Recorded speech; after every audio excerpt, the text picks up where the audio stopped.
C'est tout. Simandou est une arnaque. C'est du mensonge. C'est une prospérité qui est reportée sur 2040. Alors, les 15 années qu'on va passer là, à quoi les Guinéens vont s'attendre? Comment? Tout le monde le sait. Aujourd'hui, quand je me rappelle du discours qui avait été tenu par ces gens, en disant que les Guinéens ne se parlaient plus, et qu'il fallait que les Guinéens se reparlent, et qu'il fallait qu'on fasse l'amour à la Guinée. Mais quand je vois que ces gens sont en train de sodomiser la Guinée, ce n'est même pas violer la Guinée, mais ils sont en train de la sodomiser. Alors, il n'y a pas de compatibilité. Excusez-moi, mon téléphone est déchargé, je vais le brancher là. Voilà. C'est bon là, ça marche. Voilà. Alors, je vois qu'il n'y a pas de compatibilité entre ce qui a été dit et ce qui se fait aujourd'hui sur le terrain. Vous voyez? Donc, il ne faut pas qu'on compte sur ces gens-là.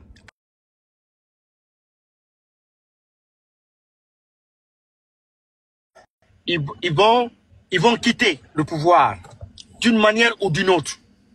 Ils vont quitter le pouvoir et il y aura une rectification de la transition. Et en ce moment, les vrais Guinéens viendront, prendront les commandes, la justice sera établie et puis un état de droit sera établi. On ira aux élections libres et puis on verra la naissance d'une Guinée émergente. Merci. Voilà. Effectivement, merci pour la précision. Je vous remercie. Que voilà, blabla, des conneries. On ne peut pas remettre 1 milliard à quelqu'un et qu'il les bouffe, et qu'il les détourne, et que cette même personne critique ce gouvernement sans qu'il ne soit inquiété, sans qu'il ne soit arrêté. Ne serait-ce que pour l'argent qui lui a été remis. C'est paradoxal. Et c'est... Voilà. Donc, moi j'aimerais vous dire que je suis d'accord avec votre analyse. Les premiers ennemis de ce pays aujourd'hui, c'est son élite intellectuelle. Cette élite intellectuelle, pourtant qui a étudié aux frais du contribuable guinéen. Parce que les gens oublient une chose. Tous les étudiants, tous les Guinéens qui sont sortis du pays, qui sont allés étudier ailleurs, avec l'argent du contribuable guinéen, ont un devoir de mémoire et un devoir civique envers la Guinée. Un devoir patriotique envers la Guinée. Parce que trahir ce pays, je vous assure, ça revient à dire que les Guinéens ont déboursé de l'argent avec l'argent des pauvres contribuables pour mettre à votre disposition dans vos bourses afin que vous ayez une certaine notion du monde, une certaine connaissance, une certaine instruction pour venir servir votre nation et votre peuple. Mais vous utilisez cette connaissance à des fins politiques, à des fins pécuniaires, à des fins d'intérêt, pour tout simplement asseoir la monarchie, la dictature d'un président qui avait pourtant pris un engagement auprès des Guinéens et qui avait clairement dit qu'ils étaient venus pour faire l'amour à la Guinée, qui avait clairement dit qu'ils étaient venus pour réparer le mal qui a été causé dans le passé. Donc, je suis en harmonie avec ton analyse. C'est l'élite intellectuelle de ce pays qui est en train de trahir ce pays, notamment Ousmane Gawal, notamment Baouri qui a été le principal organisateur de la manifestation du 28 septembre qui nous a conduit à la mort de 158 Guinéens et qui a conduit aujourd'hui à ce procès qui a condamné des gens que nous connaissons tous. Donc, je ne vois pas la différence entre Dadis qui a tout simplement dit dans un propos qu'il allait ôter sa tenue et se présenter, et Mamadi Doumbouya et le CNRD qui sont en train de dévaliser et de piller les caisses de l'État dans une optique de propagande,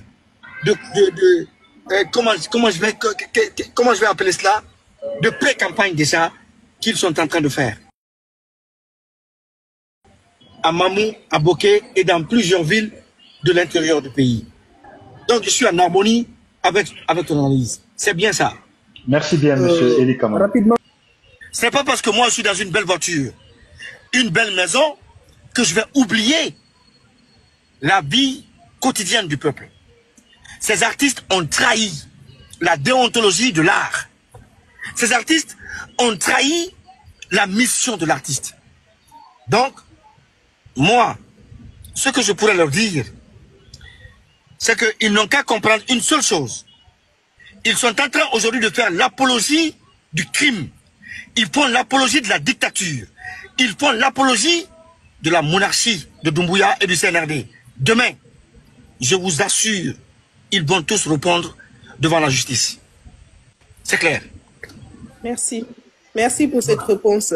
Et ma deuxième question, c'est de savoir, au fait, nous savons aujourd'hui que la jeunesse guinéenne est une jeunesse qui est perdue, en fait, sans boussole, on va dire.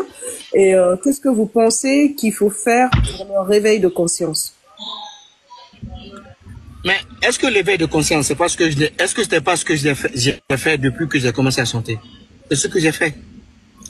C'est ce que j'ai toujours fait. Lorsque moi je dis fumer la drogue, c'est pas bon, parce que moi je n'ai pas fumé la drogue depuis que je suis né. Fumer la cigarette, c'est pas bon, parce que quand je dis boire l'alcool ou la drogue, faire des trucs, c'est pas bon, je le dis parce que c'est sincère. Parce que je ne l'ai pas fait. Parce qu'un artiste est un modèle. Et quand tu es un modèle à travers ta voix, mais à travers le comportement, tu peux aussi entraîner des jeunes dans l'oisiveté, dans la drogue, dans le vice. Et c'est ce que j'ai évité. Par contre, d'autres artistes ont encouragé cela. C'est compliqué. On est dans une lutte perpétuelle. C'est une lutte perpétuelle. Tant que la population s'accroît, tant que il y a des générations qui arrivent, on a une mission. On a un devoir. C'est le devoir. C'est ce que les Blancs ont compris. Pourquoi depuis la colonisation, on a parlé de aujourd'hui. Tous ceux qui sont aujourd'hui dans cette logique de Doumbouya ou du CNRD ne pensez pas que c'est par conviction. Non, ils ne le sont pas par conviction. Ils le sont par contrainte. C'est une contrainte. Et la contrainte, c'est à des niveaux. Parce que quand tu as faim, tu es dans la contrainte. Quand tu n'as pas d'argent, tu es dans la contrainte.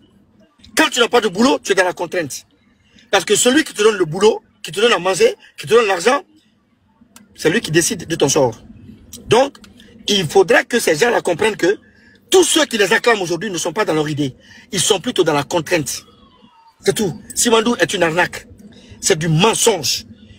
C'est une prospérité qui est reportée sur 2040. Alors, les 15 années qu'on va passer là, à quoi les Guinéens vont s'attendre?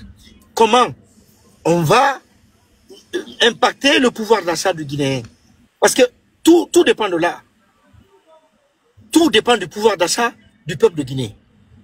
Mais qu'est-ce qu'ils font?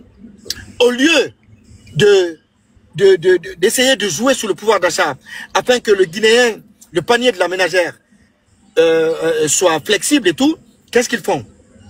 Lorsqu'ils vident les caisses de l'État, pour compenser cela, ce déficit, ils s'endettent. Ils s'endettent pour rembourser. Mais quand ils s'endettent, quand il n'y a plus d'argent, qui paye ce déficit? C'est la population. Comment la population paye? C'est les taxes qu'on augmente, c'est les prix qui augmentent, qui grimpent. Et ces prix qui grimpent là, 2000, 3000 qui grimpent sur chaque article, ne sous-estimez pas ça, hein. Parce que sur 15 millions d'habitants, imaginez, si chacun donne 2000, 1000 francs, allez-y calculer ça. Vous allez voir, sur chaque produit. Alors prenez-moi 100 produits ou 1000 produits, où ils viennent mettre 1000 francs ou 2000. Eux, ils connaissent l'importance, ils connaissent ce que ça donne. Mais nous, les Guinéens, on ne calcule pas. Parce que toi, le citoyen, quand tu donnes 1000 francs ou 2000, ça te dit rien peut-être. Mais multiplie ça par 100 entreprises ou 100 produits sur lesquels les Guinéens donnent les taxes et calcule-moi ça. C'est des gens qui vivent dans le mensonge parce qu'ils savent que ils ont raté le panthéon de l'histoire. Maintenant, ils sont dans la poubelle de l'histoire. Voilà. Merci bien. Snyder, tu es là?